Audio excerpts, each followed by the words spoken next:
What's going on, party people? I'm actually on my way to a party for my niece, so I'm going to try to keep this short. They're probably waiting. Where's Uncle Wabi? Where's Uncle Wabi? Well, Uncle Robbie's in the car doing his video, kids, so chill out. Anyway, yesterday I talked about... Sorry, kids.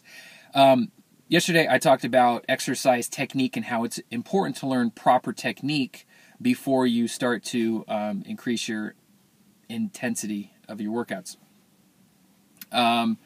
Well, today I want to talk about two different kinds of coaches. Some of you are coaches, and definitely listen up, and some of you work with coaches. So again, listen up. Either way, I think it's important for either party. The two different coaches are educators and demonstrators. And it might seem obvious by the title, but let me just talk about what each of those coaches look like. The educator. The educator is a teacher. This is the coach that wants you to learn so that hopefully someday you can do things on your own and you're confident moving without the assistance of somebody else. The coach is going to make sure that you get there in the most effective way, but also the safest way. And this is really important, why I feel that educators and coaches that are big on education will always do better than the demonstrators because their clients are safer. They feel more confident when it comes to movements because they actually know the proper technique in how to do these things, so that when they do ramp up the intensity, the member knows exactly what they need to do. They're locked in, they're able to go hard, they're able to push themselves, and they're able to push themselves in a way where they don't have a big fear of injury, and injury is less likely to crop up. The educator knows that you can do both, that you can teach and you can also give somebody a very challenging workout.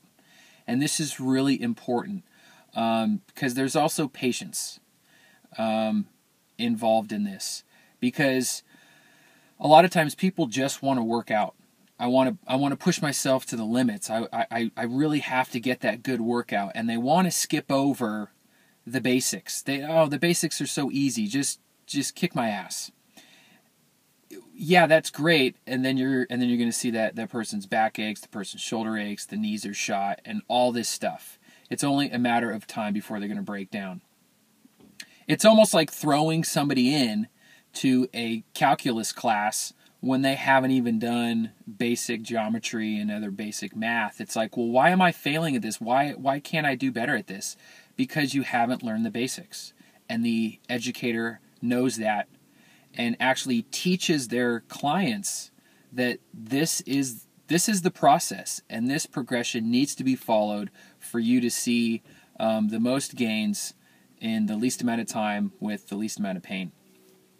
The demonstrator, on the other hand, is somebody that might, they'll introduce the movement, but they will just briefly show you how to do it. Okay, this movement is this. Okay, let's do this exercise. We're going to do this exercise, and then we're going to do this one. Okay, and go. The demonstrator isn't really concerned with you learning. The demonstrator is more concerned with you getting a hard workout. And let me tell you this, and if you feel like I'm insulting you or your coach in any way, I really don't care, because then you're probably a demonstrator. The demonstrator is really just concerned with giving you a hard workout, and that's it. But any idiot can give you a hard workout. You just add more numbers.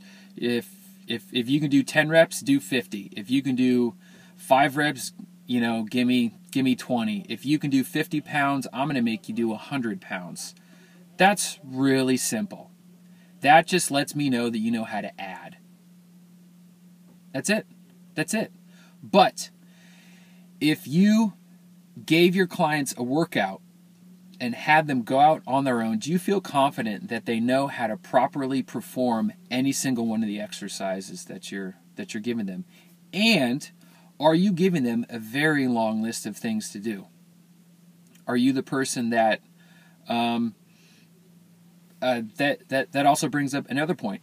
The educator knows that simple can be challenging. The demonstrator just gives you a laundry list of things to do and just has you go out there, and the challenge is in the numbers, and the challenge is all the different ways you can change it up. You're actually more of an entertainer. You're a demonstrator and an entertainer more than a coach.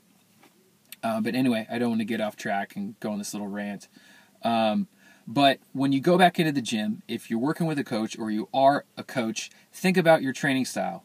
Are you the educator, the person that actually wants people to learn, and then you challenge them through learning so that they become confident and competent in exercise and movement?